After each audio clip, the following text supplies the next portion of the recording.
And things were so dangerous at one point, according to authorities, that they backed off and called the pursuit off entirely, hoping that this driving would kind of calm itself down, JT. And we really didn't see that happen. Even when there weren't black and whites in pursuit, we still saw this driver on the wrong side of the road, blowing through stoplights, and that has only grown even worse since we've picked it back up.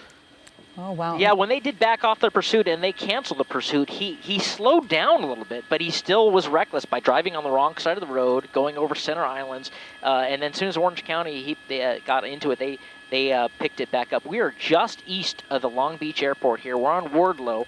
We're going westbound on Wardlow, just past Clark here. So we're coming up on the major here, which I believe is Lakewood, if I'm not. It will be Lakewood Boulevard. We'll have to see here. Yeah, it is Lakewood. So now in the heart of Long Beach, you can be assured that the Orange County Sheriff's Department coordinating with the city of Long Beach and Long Beach Police Department, and Long Beach is probably going to get involved in this too, especially if he runs. They'll get involved and set up a perimeter. Hey, JT, he's approaching Long Beach Airport. Do you have any airspace restrictions the same way that we see around LAX and other major airports?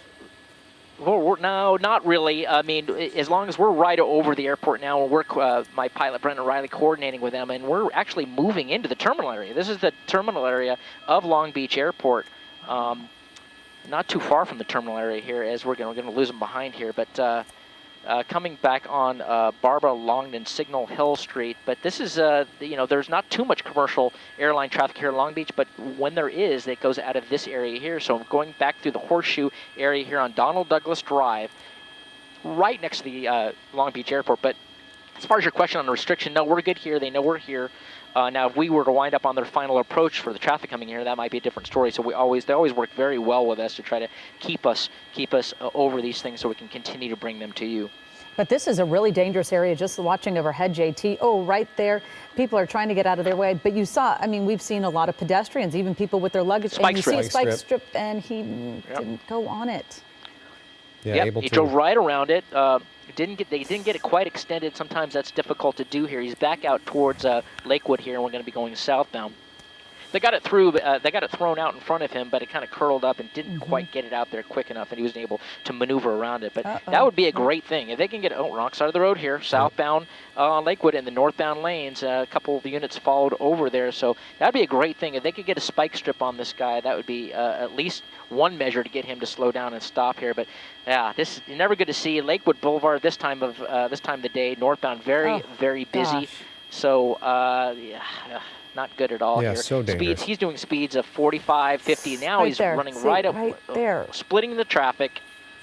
Just, can you imagine how terrifying that is? You're just driving home from work on Lakewood and you see a pickup truck going right at you at these speeds. You know, it really doesn't even take much not to see him coming. You think about just how long it takes to change the radio station or just pick something up in your car. You're not looking for a split second, not expecting to see a pickup truck careening at you at 45 miles an hour when you're just driving down a road, not expecting this to happen. Just how dangerous this can be. Oh, this is so, and this is the time of day as well. That is the runway of Long Beach Airport that they are now passing underneath. They should continue down on Lakewood Boulevard, the 405. You can see it, I believe, just at the top of your screen. They will be approaching the 405. There it is right there. As they pop out on the other side, the south end of still on the wrong side of the road. Jory. Oh, this is just dark tunnel, wrong side of the road. JT, back underneath the coming up on the 405 freeway here, continuing southbound. Is there any? This is just so dangerous with the speeds we're seeing going in the wrong direction.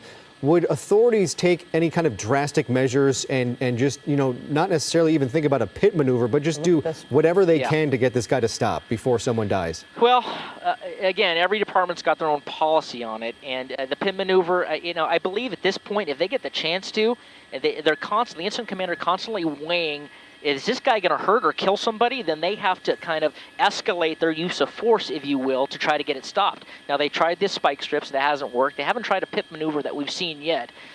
There's a possibility of them bringing maybe, it is a large vehicle, relatively large compared to the police car, so there's the possibility of maybe the Long Beach Police Department bringing in some of their armor, maybe their Bearcat or something. But the speeds this guy's going, it's going to be hard to do at that speed, especially with all the vehicles, with all the pedestrian traffic out here. So this is one of those deals that it's just not, every time they get close to him, he goes into the wrong side of the road, and speeds right now 55, not too terribly fast, but at this time of day and the traffic conditions. So there's a lot of things this incident commander, this pursuit has to juggle and weigh to figure out exactly what it's going to do to stop this before he hurts or kills somebody. So what would the armored vehicle be able to do that, say, a normal black and white patrol car would not be able to do? Would they still attempt just a pit maneuver? Before. Yeah, LAPD's deployed this before. We saw a pursuit in South Los Angeles a few years back where Metropolitan Division brought their armor out. He was believed to be an armed suspect, just like this one, driving erratically, and he was in a larger vehicle. Well, there's a U-turn right there at East Pacific and Terminal. Well, that would have been a good place to do it, but they didn't have the speed or the inertia to do it. But look at all those black and whites involved in this pursuit. See, this is what I'm talking about. At this point, would it be unheard of to see one of these black and whites just pull in his path if he's going at a low speed like this and just kind of pin him in, ram a suspect? Well, yeah, what they don't want to do is they don't want to get in front of him because that would put the officers' lives in danger. So that's not the one they don't want to do, especially with him, like you mentioned, being armed. That's not going to be, and they shy away from, depending on they may shy away from doing that pit maneuver because of the same thing. When you're an armed suspect, wow, look at all the black and whites. He's got a ton of black and whites. I really want to get that agency. I'm not sure if that's a combination of all Orange County or they're in, I guess it is. Now it's LA County Sheriff. So LA County Sheriff is back involved. So Orange County pulled out because they are in LA's county right now in Long Beach. So Long Beach is definitely, well, now we got a little SUV coming up the right. So I haven't seen this many vehicles involved in a pursuit in a very, very long time. Most departments have policies on exactly how many vehicles they can have in it, but we've got a small army, a battalion of black and whites behind this car here as we continue on Pacific Coast Highway southbound. Speeds have slowed down. Hands are up. He's giving it up, it looks like. Well, one hand is out, but no, two hands are out, which I'm he's wondering what's on the steering wheel. Yeah. Well, his hands are out, but he's still driving, and the door's now open. Maybe he can't. The door's open. Is he going to bail? Hopefully he won't let that vehicle go. Hopefully he stops the vehicle and doesn't let that drift. But he's giving it up. He's showing them his arms because his hands, because they know he's armed, and he does not want to escalate this into a use of force. Arms are out, making very, very sure that the department sees that he's got nothing in his hands. And thank goodness this is going to end peacefully. Well, it makes you think the car is out of gas. I read someone just said, just a little bit. Yeah, it's very possible. Perhaps it did run out of fuel, but you look at the officers, 4, 8, 10, 12, more than a dozen officers now with guns drawn, aimed at this guy. And he is following commands at this point. Guns drawn. Walking sideways, arms raised in the air. He's going to start backing up, walking backwards. Typically, we see them have him lock his hands behind his head and at some point kneel down and then lay down flat on the pavement. And show that he's not armed any longer as well. Usually you see him lift up we see them at times lift up their shirts to look for any weapons they might be holding.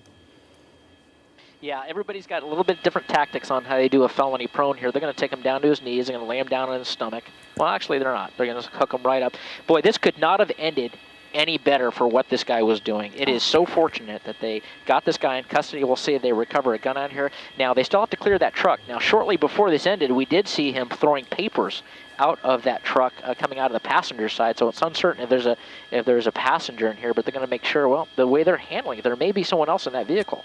They're going to call him out. If there is, they're going to call him out to the driver's side of that vehicle. We never saw it during the pursuit, but it's very possible there's someone else in there because if there hadn't been, they would have sent a team up, an arrest team, or to clear that vehicle out prior to this. So they seem to think that someone else is in here. Well, maybe not. They are going to send that team up and clear it, and we'll see if they give them the code 4. Yeah, it looks like no one else is in there.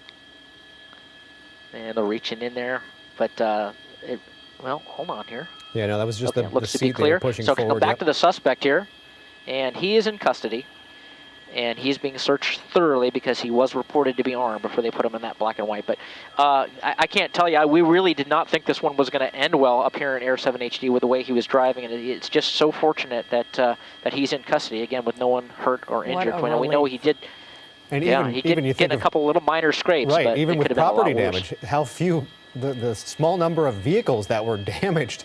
With this guy driving the way that he did, it doesn't appear that there were any injuries and just a few minor scrapes with passing cars. Absolutely. Glad to see this come to an end. Stay with us. We'll be right back.